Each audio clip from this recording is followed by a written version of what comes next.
Halo Sobat Sehat, jumpa lagi dengan saya Dr. Sung. Nah, pada video kali ini saya akan membahas tentang perut buncit. Jadi beberapa dari Sobat Sehat ada yang tanya di kolom komen, "Dok, perut saya kenapa buncit? Bagaimana cara atau solusinya supaya perut saya tidak buncit lagi?" Nah, jadi pada video kali ini topiknya adalah 6 penyebab perut buncit dan solusinya.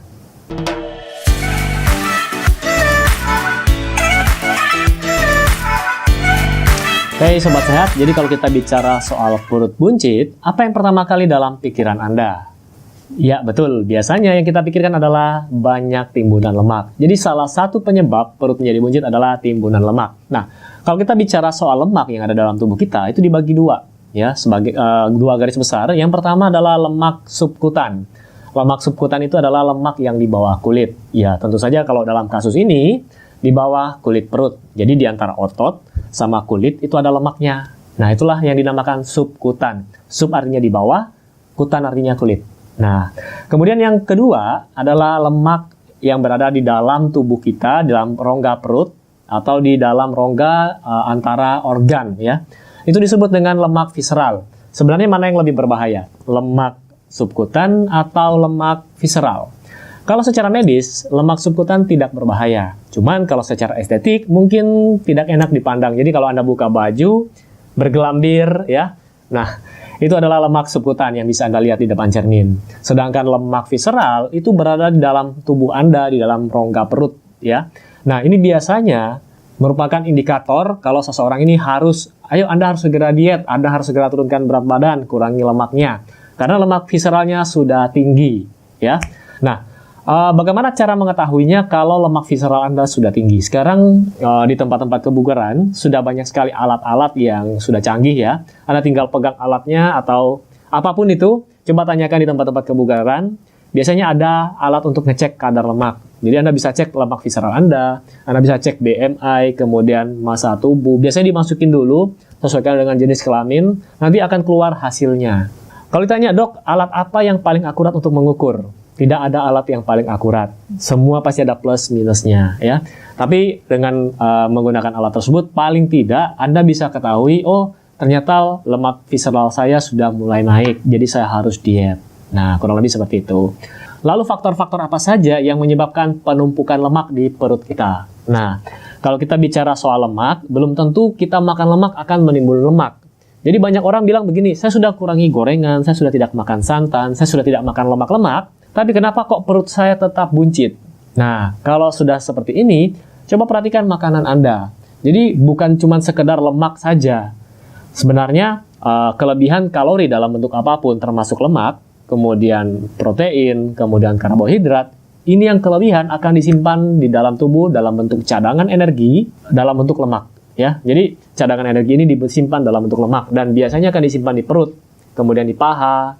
Jadi setiap orang berbeda. Nah, ini faktor genetik juga mempengaruhi. Ada yang disimpannya di perut dulu, kemudian di lengan, di bokong, di paha, ada yang di pipi duluan, ya. Jadi siapa kalau naik berat badan, yang duluan naik di pipi, ada yang duluan naik di perut. Nah, setiap orang ini akan berbeda. Jadi yang pertama tadi adalah kontrol kalori Anda. Jadi Anda harus cari cek berapa kalori harian Anda. Kalau bisa disesuaikan, kalau berlebihan dalam jangka panjang, ya akhirnya cadangan energi tersebut disimpan dalam bentuk lemak. Lalu yang selanjutnya adalah faktor usia. Nah, kalau kita bicara faktor usia, ini tidak bisa kita ubah, dan setiap orang pasti usianya akan bertambah. Semakin bertambahnya usia, organ tubuh, organ pencernaan akan mulai melambat fungsinya, akan mulai menurun. Akhirnya akan mudah terjadi penumpukan lemak, apalagi aktivitas fisik Anda pun ikut berkurang, ya. Kemudian yang keempat, kurangnya olahraga atau exercise. Kalau Anda tanya, "Dok, olahraga apa yang paling bagus untuk menurunkan berat badan atau untuk menurunkan perut yang buncit?"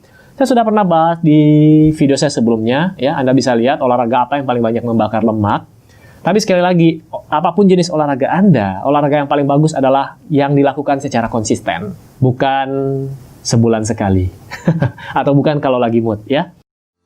Ancient Foot Therapy. Rasakan sensasi relaksasi dan spa kaki di rumah Anda hanya dengan Rp8.000. Dapatkan Ancient Foot Therapy hanya di boxsehat.com. Lalu faktor yang berikutnya adalah mereka-mereka yang kebanyakan mengkonsumsi karbohidrat simple. Misalnya karbohidrat simpleks, ya. Nasi, mie, roti, tepung-tepungan. Ketika Anda mengkonsumsi karbohidrat simpleks dalam jumlah besar dan terus-menerus, ini akan mengakibatkan pelonjakan insulin atau kadar level insulinnya akan naik. Nah, kalau hal ini terjadi terus-menerus, ini juga akan mempercepat penimbunan lemak di perut Anda, ya. Kemudian faktor berikutnya adalah stres. Nah, stres juga ini mempengaruhi hormon, ya.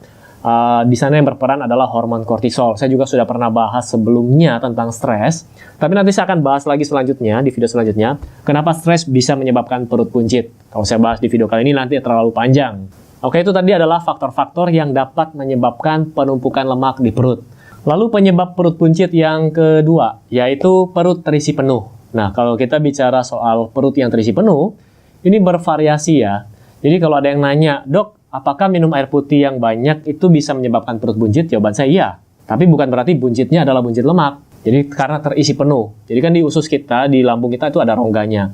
Kalau sudah terisi makanan atau air, dia akan membesar. Akhirnya otomatis perut kita pun akan ikut membesar. Nah sekarang ada yang tanya, saya sudah diet eat clean, artinya tanpa gorengan, tanpa makanan-makanan junk food. Kenapa kok perut saya masih buncit? Nah, jadi seperti ini. Buncitnya adalah karena terisi makanan, ya. Ketika keesokan harinya Anda sudah selesai BAB, baru bangun tidur BAB, biasanya perut Anda akan kembali rata karena bukan terisi lemak. Jadi mereka yang eat clean justru porsi makan mereka akan besar. Jadi contoh begini, Anda kejar 1000 kalori dari makanan junk food sama makanan yang bersih tanpa gorengan, itu biasanya jumlahnya akan lebih besar, jauh lebih besar makanan yang eat clean, makanan yang tanpa gorengan.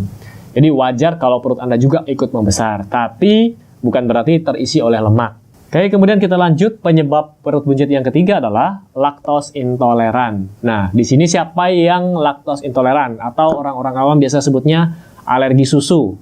Jadi kalau habis minum susu sapi, perutnya akan kembung, begah, kemudian ada beberapa orang sampai diare. Nah, ini juga dapat menyebabkan perut Anda menjadi buncit. Jadi perhatikan makanan Anda, kalau memang Anda laktos intoleran atau Anda alergi terhadap protein tertentu, ini juga dapat menyebabkan perut Anda menjadi kembung, menjadi begah, menjadi buncit, ya.